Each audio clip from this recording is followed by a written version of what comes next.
como que é a vida de um ex-consultor McKinsey, um mestre em machine learning, alguém que teve aí uma super carreira no mercado corporativo também, foi CTO de startup, foi diretor de empresa listada na bolsa e agora tá aqui na Nave 9. A ideia hoje é conversar sobre por que tu embarcou. Vou tentar fazer um resumo aqui. Foram 3 anos e meio de McKinsey fazendo projeto de tudo quanto é tipo em 8 países diferentes. Então, eu intencionalmente escolhi trabalhar fora do país para poder aprender espanhol, para poder colocar meu inglês à prova, para poder pegar indústrias diferentes. Foi muito legal esse período. Até que eu decidi ir para uma startup. Aí fui para uma startup chamada Bag, a convite do Pedro Rabelo e do Thiago, que são os fundadores lá. E eu entrei num fluxo assim no momento em que a empresa estava sendo vendida. E aí foi bem caótico passar por essa experiência, mas foi muito enriquecedor porque eu tinha bagagem corporativa, os meninos tinham acabado de ter sido comprados ali pelo grupo Localweb, então eu fazia muito esse meio de campo de ajudar a realidade da startup conectar com a realidade da corporação que tinha comprado ali. E aí em seguida eu fui tocar a operação do IGTM 365. Comecei com tecnologia e depois assumi um viés um pouco mais de analista ali para tocar a operação como um todo. Também foi uma experiência muito rica. Assim. Então num dia eu tava cuidando de TI, implementação do sistema, VTEX, Magento, todas essas coisas.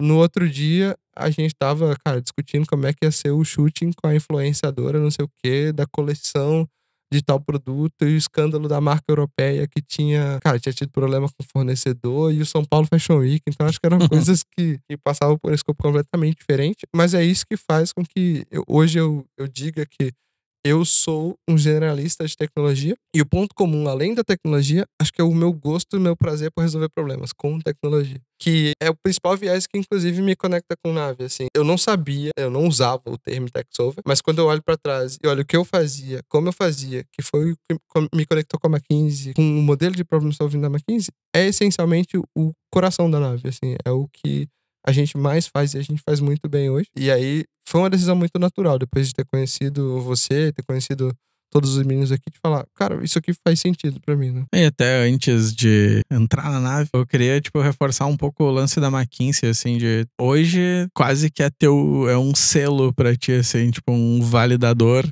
Esse Sim. lance de ex-McKinsey, isso rola bastante no mercado. Eu acho que bastante, apesar de ser a principal consultoria estratégica, por ela ficar sempre nessa camada estratégica, tem muita gente que não conhece o trabalho, assim, não sabe da importância na história e tudo mais. Mas eu gosto bastante de estudar sobre como montar uma boa consultoria, uma empresa de consultoria, e eventualmente acaba caindo em conteúdos de McKinsey, porque foi eles que inventaram esse mercado, né?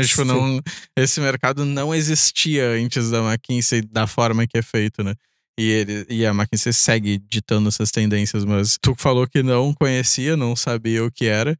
Mas o que tem lá nessa formação como consultor que tu acredita que é tão relevante, na tua formação realmente Sim. como um bom consultor? E por que é tão importante esse selo até hoje, assim? A McKinsey sempre foi muito boa em dar estrutura para as coisas. Aí são os famosos frameworks. Na consultoria a gente tinha framework para tudo. Desde pensar a coisa mais óbvia, que era como é que você fazia um onboarding no cliente, como é que você chegava e abordava, até frameworks super complexos para resolver problemas complexos. Só para dar uma ideia, assim, a McKinsey já esteve envolvida em algumas das maiores decisões de como o governo americano se organizou e a estrutura que existe hoje mesmo, governamental, a estrutura organizacional que existe hoje, tem influência da McKinsey. A gente tem as principais indústrias farmacêuticas globais, seja pro lado bom ou lado ruim, Sim. com o envolvimento da McKinsey em tomadas de decisão que mudaram o rumo da saúde global. Você tem a McKinsey influenciando grandes órgãos governamentais no mundo inteiro, participando de coisas do tipo, a organização das Olimpíadas, da Copa do Mundo. Tem várias intervenções muito, muito icônicas assim do que tem, porque a McKinsey sempre foi muito boa em estruturar bem problemas para traduzir eles para várias camadas. Então você consegue pegar um problema super complexo, quebrar ele em várias camadas e distribuir essas responsabilidades e usar coisas do tipo ser exaustivo ao explorar um problema e mutualmente exclusivo, que é uma coisa que a gente usava bastante. Então imagina que você tem que abrir um problema e não pode ter sobreposição nenhuma nas possíveis soluções dele. Ou quando você vai olhar para esse problema. A gente fazia isso sempre e tentava ser muito crítico para que você tivesse um bom framework mesmo para poder endereçar esse problema. A outra coisa que a McKinsey faz muito bem e que eu depois percebi que é isso que as grandes corporações compram, é uma boa comunicação executiva. Então, as pessoas têm dificuldade de conversar em múltiplas camadas. Às vezes a pessoa que conversa muito bem no dia a dia operacional tem dificuldade de ir pro tático e tem dificuldade de ir pro estratégico. A McKinsey sempre fez muito bem a estruturação e uma comunicação sempre baseada no top-down. Então, Uhum. eu convenço primeiro quem é o tomador de decisão e aí eu cascateio isso pro resto da companhia. A McKinsey sempre foi muito, muito, muito boa em conversar nessa primeira camada e montar planejamento aqui nessa primeira camada. Então isso não tem como, eu carrego até hoje, os meus modelos mentais têm muito a ver com isso, e sempre quando eu penso num problema, a gente recebia treinamentos numa cadência mensal, como fazer bons modelos de Excel, exaustivamente, como fazer boas apresentações, como resolver problemas com esses frameworks. Então, se você passa ali por alguns anos passando por essa experiência, e não estou dizendo que é leve, porque essa é outra coisa que é fundamental, que a cultura de consultoria colocava e impregnava muito na gente. Horas e horas de trabalho. Não tem como fugir disso, que a galera chama de hustling, de ralação mesmo, de realmente horas ali fazendo, e o nível de repetição muito forte. Outra coisa que eu tinha uma admiração tremenda, que era o efeito de rede, que eu não vi em nenhum outro lugar, igual eu vi na McKinsey. Esse conceito era traduzido lá dentro como conceito de one firm, uma firma. Então não importa onde você está no mundo, se você se conecta com o consultor da McKinsey, ele vai estar predisposto a te ajudar e ele vai ter passado pelos treinamentos, pelas mesmas camadas de frameworks, de padrões de comunicação, resolução de problema que você. Então, o pessoal é muito crítico, né? Ah, não, mas a McKinsey não implementava tecnologia. Cara, a minha experiência de consultoria foi que a gente ia entrar para fazer transformação digital na prática. Então, nos clientes que eu entrei, eu tava escrevendo código, eu estava subindo infraestrutura, eu estava usando a metodologia McKinsey de consultoria estratégica para resolver problemas de tecnologia. Como é que esse conceito de One Firm entra nesse escopo aqui? A gente tinha acesso a toda a rede, cara. Então, se eu tinha um problema, eu nunca ia encarar esse problema sozinho. Eu tinha 20 mil consultores, eu mandava um e-mail para a base de pessoas, eu olhava a base de conhecimento, eu trazia isso para a realidade do cliente e eu entrevistava essas pessoas antes, inclusive, de entrar e interagir com o cliente, se fosse um problema que eu não tinha experiência. Então, era muito fácil alguém super novo ali, uma pessoa com 20 e poucos anos de idade ali, estava fazendo alguma coisa pela primeira vez, ter inclusive muito mais insumo, conhecimento e contexto do que o próprio cliente, porque essa pessoa se alavancou da rede inteira de conhecimento que a própria McKinsey já tinha.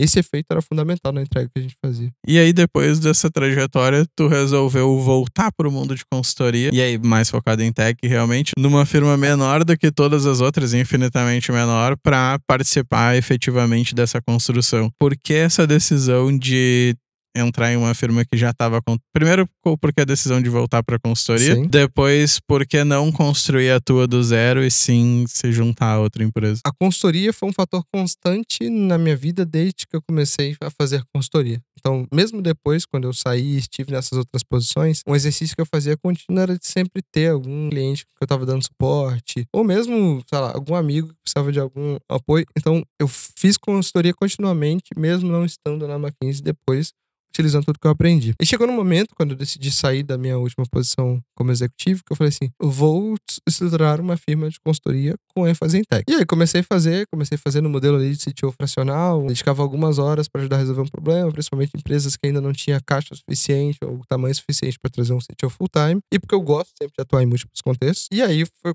mais ou menos o período em que a gente se conheceu. A primeira abordagem que eu tive com a Nave, na verdade, foi até pensando em contratar a Nave no meu contexto. E aí, quando eu olhei pra Nave, quando eu conheci a cultura, quando eu te conheci, e aí eu vi vocês explorando o conceito Tech Solver, por mais que eu não usasse esse termo, eu achei um espelho quase que perfeito do que eu acreditava e do que eu já fazia. Eu falei, cara, eu faço isso numa camada executiva. Eu converso com os donos das empresas, os fundadores de startups e tudo mais, e ajudo eles a montar os times de tech e entregar tecnologia.